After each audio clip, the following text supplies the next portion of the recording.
إن الحمد لله نحمده ونستعينه ونستغفره ونعوذ بالله من شرور أنفسنا وسيئات أعمالنا من يهده الله فلا مضل له ومن يضلل فلا هادي له وأشهد أن لا إله إلا الله وحده لا شريك له وأشهد أن محمدا عبده ورسوله صلى الله عليه وعلى آله وصحبه وسلم تسليما كثيرا أما بعد. معزز حاضرین اور سامعین، بلوغ المرام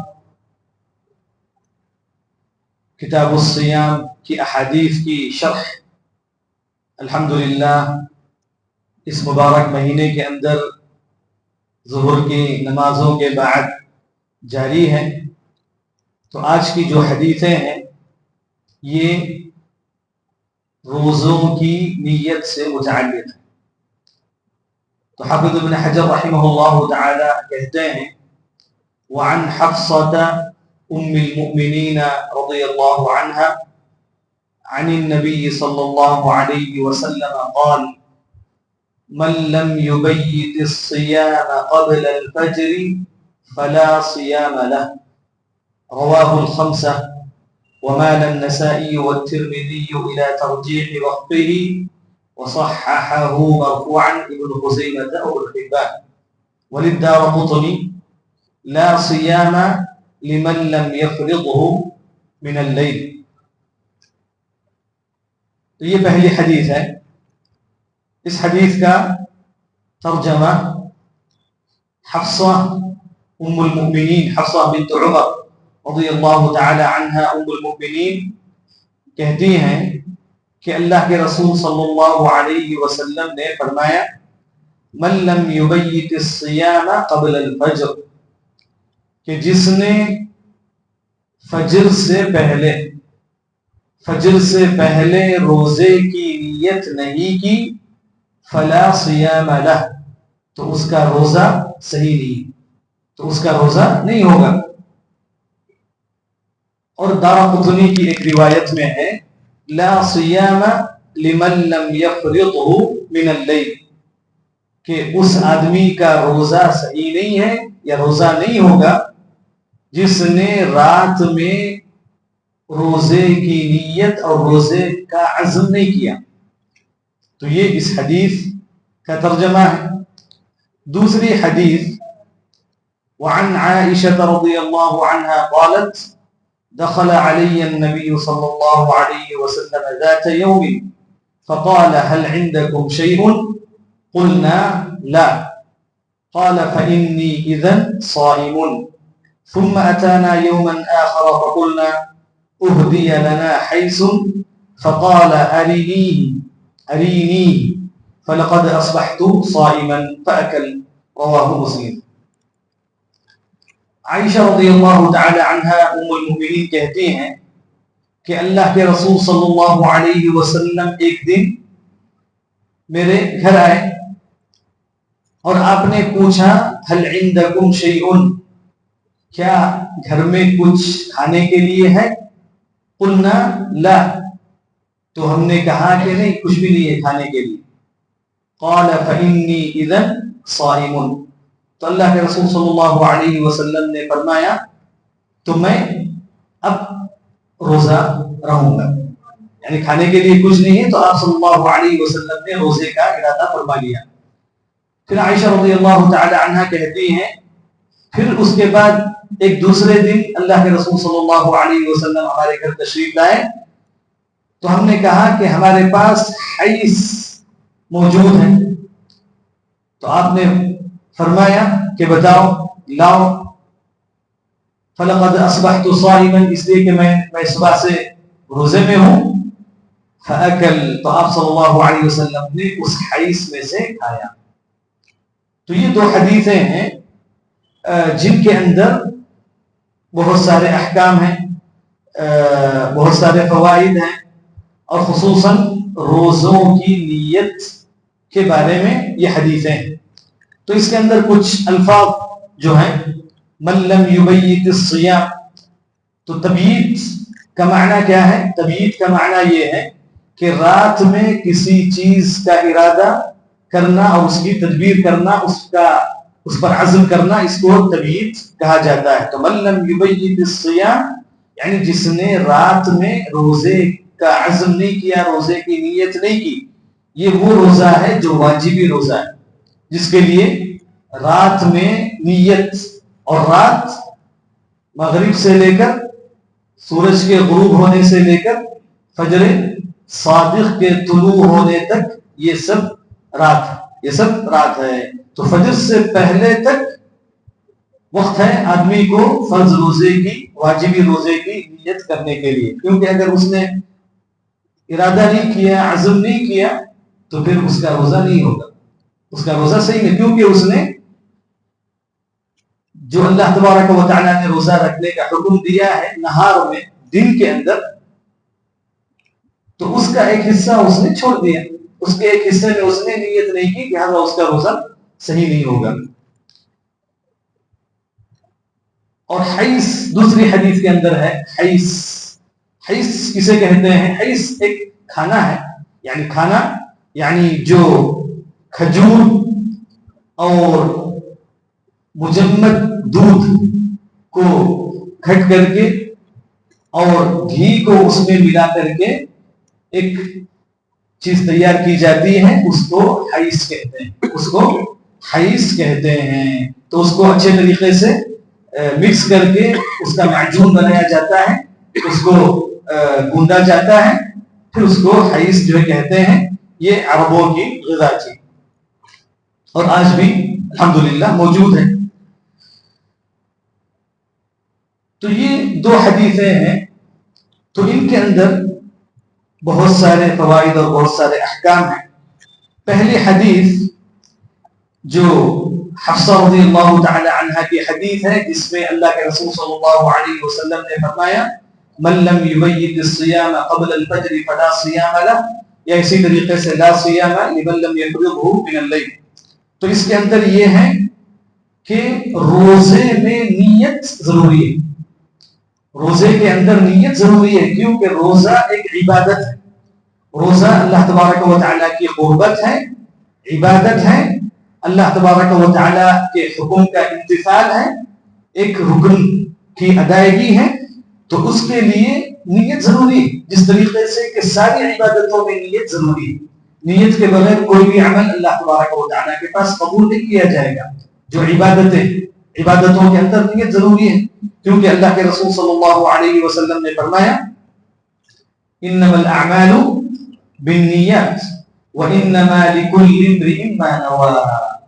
تو اعمال کا صحیح ہونا یہ نیتوں کی وجہ سے، جیسے آپ کی نیت ہوگی ویسے آپ کا عمل ہوگا، اور اللہ تبارک و تعالیٰ کے پاس اعمال کا ثواب نیتوں ہی کی وجہ سے، ورنہ اگر نیت نہیں ہے تو پھر عبادت کا وقوع صحیح نہیں ہوگا۔ تو اس لیے ہر عبادت کے اندر نیت کا ہونا ضروری ہے، نیت کا ہونا ضروری ہے۔ اور نیت یہ نام ہے دل کے عمل کا، نیت کسے کہتے ہیں؟ دل کے عمل کو، دل کے ارادے کو نیت کہا جاتا ہے۔ زبان کے ارادے کو یا زبان سے کہنے کو نیت نہیں کہا جاتا، زبان سے کہنے کو لفظ کہا جاتا ہے۔ تو اس لیے ارادہ دل کے اندر ہونا چاہیے۔ اگر آپ نے رات میں یہ دل میں ارادہ کر لیا کہ کل مجھے روزہ رکھنا ہے، یا آپ نے اس کے لیے تیاری کی، الارم رکھا، گھر والوں نے آپ کو بیدار کیا، آپ نے سحری کھائی، تو یہ ارادہ ہے، اور دل میں ارادہ ہونا یہ ضروری ہے بہرحال۔ اور یہ نیت جو لکھی جاتی ہے، کہی جاتی ہے نویت ان اصوم غدا، یا اس طریقے سے جو نیتیں لکھی جاتی ہیں یا لوگوں کو کہنے کے لیے کہا جاتا ہے کہ نویت ان اصوم غدا، کہ میں کل روزہ رکھنے کا ارادہ کرتا ہوں، تو یہ نیت لفظی طور پر صحیح نہیں۔ اللہ کے رسول صلی اللہ علیہ وسلم نے زبان سے نیت نہیں کی، اور نہ ہی آپ صلی اللہ علیہ وسلم نے زبان سے نیت کرنے کا حکم دیا، چاہے وہ روزے میں ہو، چاہے وہ نماز میں ہو، چاہے کسی بھی عمل، کسی بھی عبادت کے اندر ہو، زبان سے نیت نہیں کی جائے گی۔ زبان سے نیت کرنا بلکہ یہ بدعت ہے، زبان سے نیت کرنا۔ جیسے بعض لوگ نماز کے اندر بڑی لمبی نیت کرتے ہیں، یہاں تک کہ امام سورۃ الفاتحہ سے بھی فارغ ہو جاتے ہیں کہ میں اس امام کے پیچھے فلاں نماز، فلاں کتنی جو ہے نیت کر کے وہ تکبیر تحریمہ کو فوت کر دیتے ہیں، اس کے ثواب سے محروم ہو جاتے ہیں. تو اس لیے نیت نام ہے دل کے ارادے کا، دل کے عزم کا نام ہے نیت. اور دوسری حدیث کے اندر یہ معلوم ہوتا ہے کہ نفل روزہ جو مطلق نفل روزہ ہے تو اس کے اندر دن میں بھی نیت جائز ہے. مگر فرض روزہ جو بھی فرض روزہ ہے اس کے اندر فجر سے پہلے نیت ہونا ضروری ہے. البتہ جو نفل روزہ ہے اس کے اندر دن میں بھی نیت ہو سکتی ہے، صبح میں بھی آپ نیت کر سکتے ہیں، صبح میں بھی 10 بجے 11 بجے 12 بجے ظہر کے وقت بھی نیت ہو سکتی ہے. تو یہ دوسری حدیث سے ہم کو معلوم ہوتا ہے، عائشہ رضی اللہ تعالی عنہا کی حدیث سے، کہ جو مطلق نفل روزہ ہے اس کے اندر دن میں بھی نیت جائز ہے، مگر اس کے لیے شرط کیا ہے کہ آدمی کچھ کھایا پیا نہ ہو یا اس نے ایسی کوئی چیز نہ کی ہو جس سے روزہ ٹوٹ جاتا ہے.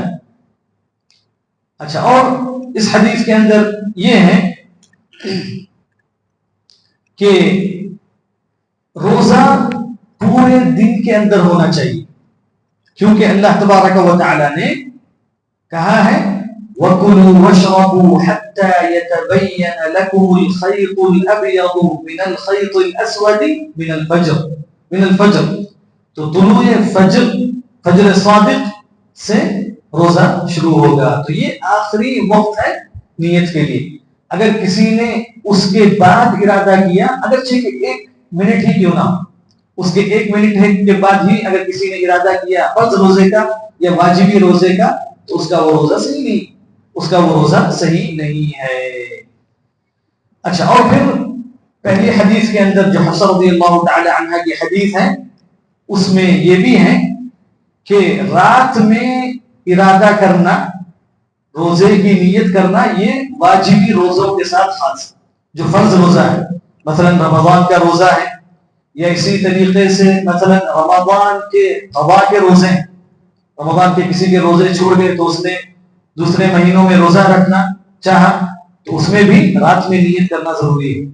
یا اسی طریقے سے کفارے کا روزہ ہے، کفارہ چاہے وہ مثلا ظہار کا ہو یا حلیف کا ہو، قسم کا کفارہ ہو، یا اسی طریقے سے رمضان میں جو جماع کی وجہ سے روزے واجب ہوتے ہیں 2 مہینے کے مسلسل، یا اس کا روزہ ہو، یا کسی نے نذر مانی ہو اس کا روزہ ہو، تو یہ سارے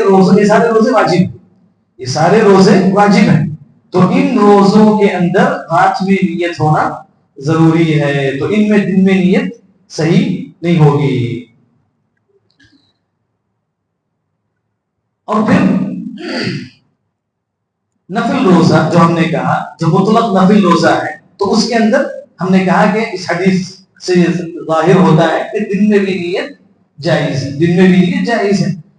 تو اس سے معلوم یہ ہوا کہ جو بھی نفل چیزیں یعنی جو فرض یا واجب کے درجے میں نہیں ہے، آدمی اس کا مالک ہے، یعنی آپ اس کے مختار، اس کے اندر آپ کا اختیار ہے، آپ اس کے امیر ہیں. یعنی اس لیے کہا جاتا ہے المتطوع امیر نفسہ، کہ متطوع جو اپنے طور پر کوئی چیز کر رہا ہے، اس پر کسی نے واجب نہیں کیا ہے، تو وہ اس کو اختیار ہے، چاہے وہ کرے چاہے وہ نہ کرے. تو جو نفل روزے ہیں اس کے اندر آدمی کو اپنا اختیار ہے. اور پھر ایک چیز جو ذہن میں آ رہی ہے وہ صوم واجب کے اندر، یعنی جو متعین روزے جیسے ایام بیض کے روزے ہیں، یا عاشورہ کا روزہ ہے، یا عرفہ کا روزہ ہے، ان روزوں میں بھی رات میں نیت ہونا ضروری ہے. کیونکہ یہ بھی کیا ہے، متعین روزے ہیں، یعنی یہ عرفہ کا روزہ ہے، یہ عاشورہ کا روزہ ہے، یعنی خاص اسی دن کا روزہ ہے. تو اس کے اندر بھی نیت کا ہونا رات ہی میں ضروری ہے. تو ہم نے کہا کہ جو نفل روزے ہیں، مطلق نفل روزے ہیں، اس کے اندر آدمی کو اپنا اختیار ہے، چاہے وہ روزہ رکھے یا نہ رکھے، یا روزے کو مکمل کرے یا روزے کو مکمل نہ کرے. اسی لیے اللہ کے رسول صلی اللہ علیہ وسلم جب گھر تشریف لائے اور عائشہ رضی اللہ تعالی عنہا سے آپ نے پوچھا کہ کچھ ہے کھانے کے لیے، تو انہوں نے کہا کہ نہیں، تو اللہ کے رسول نے کیا کیا؟ اس وقت سے ارادہ کیا.